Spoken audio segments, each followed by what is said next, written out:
అల్లూరు జిల్లా ఏజెన్సీలో విష జ్వరాలు విజృంభిస్తున్నాయి. మోకాళ్లు, కీళ్ల నొప్పులతో రోగులు ఇబ్బంది పడుతున్నారు. కిండ్రా, లబ్బర్తి, లగరాయి గ్రామస్తులు మంచాన పడ్డారు. 2 రోజుల్లో దాదాపు 100 మంది ఆసుపత్రి పాలయ్యారు.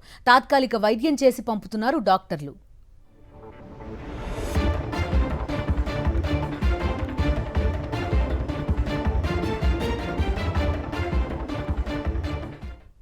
అల్లూరు జిల్లా ఏజెన్సీలో విష జ్వరాలు విజృంభిస్తున్నాయి. మోకాళ్లు, కీళ్ల నొప్పులతో రోగులు ఇబ్బంది పడుతున్నట్టుగా తెలుస్తోంది. దాదాపు 100 మంది ఆసుపత్రి పాలయ్యారు. అయితే తాత్కాలిక వైద్యం చేసి పంపేస్తున్నారు డాక్టర్లు. పూర్తి డీటెయిల్స్ అందిస్తారు మా కరెస్పాండెంట్ హరీష్ జాయిన్ అవుతున్నారు. హరీష్, ఎందుకని తాత్కాలిక వైద్యం చేసి పంపిస్తున్నారు? అడ్మిట్ చేసుకుని ప్రాపర్ డయాగ్నోసిస్ చేయాలి కదా వీళ్ళందరికీ కూడా. ఏం జరుగుతోంది ఏజెన్సీలో?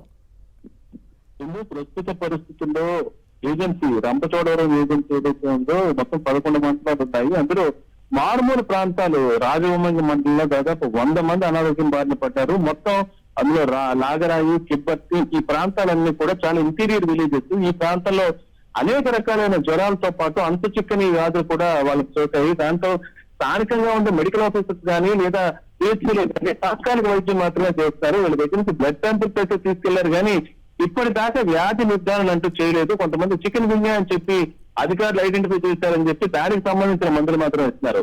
మరోవైపు అక్కడ మెడికల్ క్యాంప్ ఏర్పాటు చేసినా సరే పిహెచ్సీలో ఏదైతే మందులు ఇస్తారో అదే మందులు ఇవ్వడంతో తమకు తగ్గటం లేదని నెలల తరబడి సమస్య ఈ కీళ్ల వాతం ఎదుర్కొంటున్నామని, కీళ్ల నొప్పులు విపరీతంగా ఉన్నాయని స్థానికులంతా ఆందోళన వ్యక్తం చేస్తున్నారు. దాదాపు ప్రతి ఇంట్లో కూడా అక్కడ ఒక పేషెంట్ ఉన్నారంటే అక్కడ పరిస్థితి ఎంత దారుణంగా ఉందో అర్థం చేసుకోవచ్చు.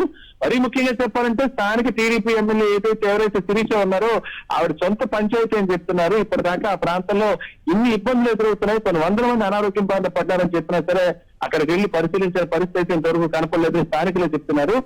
కనీసం ఉన్నతాధికారులు స్పెషలిస్ట్ వైద్యులను ఏర్పాటు చేసి ఇక్కడ తీసుకొచ్చి తమకు సోకిన ఇబ్బందులు ఏంటి, తమకు సోకిన వ్యాధి ఏంటనే విషయం మీద స్పష్టత తీసుకొస్తారన్నా ఇప్పటి వరకు మెడికల్ క్యాంపులు పెడుతున్నారు తప్ప స్థానికంగా ఉన్న వైద్యులతో చికిత్స చేస్తున్నారు తప్ప పూర్తి స్థాయిలో అటు ఐటీడీ అధికారులు కానీ ఇటు వైద్య అధికారులు కానీ పెద్ద ఎత్తున మెడికల్ క్యాంపులు ఏర్పాటు చేసి స్పెషలిస్ట్ తీసుకొచ్చిన పరిస్థితి ఇంతవరకు లేదు.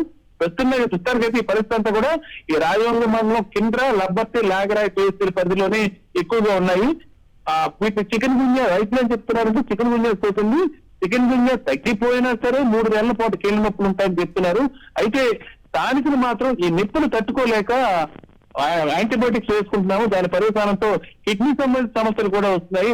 ఇప్పటికైనా అధికారులు స్పందించి కనీసం ఒక పూర్తి స్థాయిలో నిపుణులు తీసుకొచ్చి మెడికల్ క్యాంప్ ఏర్పాటు చేసి తమ పరిస్థితి ఏంటో చూడాలని కోరుతున్నారు. Bindu. Right Harish, thank you.